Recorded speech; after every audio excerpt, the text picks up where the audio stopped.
పొట్ట అనేది ఒక పెద్ద సమస్యగా మనకి కనిపిస్తూ ఉంటది. దానికోసం జిమ్ చేసేవాళ్ళు ఒక 6 నెలలు చేసిన తర్వాత మళ్ళీ కనిపిస్తా ఉంటది.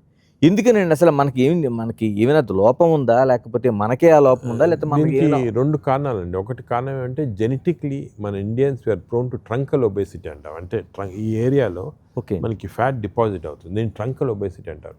ఇప్పుడు వెస్టర్న్ అమెరికా గాని వెస్టర్న్ కంట్రీస్‌లో తీసుకుంటే హ్మ్. వాళ్ళు genetically they are prone for overall obesity. అంటే అక్కడంతా బాడీ అంతా ఒబీస్ ఉంటుంది. హ్మ్. కానీ ట్రంకల్ ఒబేసిటీ సెలెక్టివ్ అంటే మన దాంట్లో చాలామంది సన్నగా ఉండొచ్చు. కానీ అవును. బొజ్జ ఉంటుందన్నమాట. అవునండి. అది జెనెటిక్ రీజన్.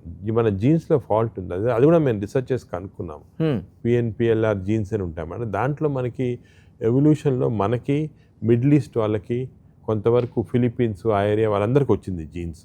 ఈ జీన్స్ వల్ల మనకు ప్రాబ్లమ్. సెకండు మనం ఎక్కువ కార్బోహైడ్రేట్ డైట్ తీసుకుంటాం. అంటే రైసు అటువంటివి ఎక్కువ తీసుకుంటాము.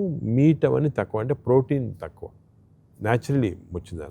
ఈ 2 కారణాల వల్ల మనకు ట్రంకల్ ఒబేసిటీ.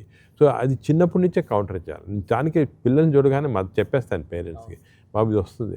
సో పిల్లల టైం నుంచి కంట్రోల్ చేస్తే మనం బాగా కంట్రోల్ చేయొచ్చు. అది ఎక్సర్సైజు, డయటు, లో కార్బోహైడ్రేట్స్. ఇప్పుడు మన మిల్లెట్స్ అనుకోండి.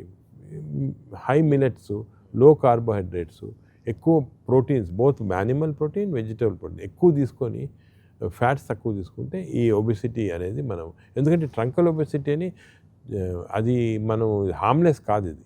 ఇది కూడా డేంజరస్. ఎస్పెషలీ ట్రంకల్ ఒబెసిటీ ఉండి మజిల్ మాస్ లేకపోతే దాన్ని సార్కోపీనియా అంటాం. ఈ సార్కోపీనియా వచ్చేవరకు లివర్ ప్రాబ్లమ్స్, హార్ట్ అన్నీ వస్తాయి. సో దానికి చాలా విగ్రస్గా కంబాట్ చేయాలి మనం. ఎలాగా అంటే right type of food, right type of exercise. Of course we cannot change the jeans అయితే ఇప్పుడు చేంజ్ చేయలేము.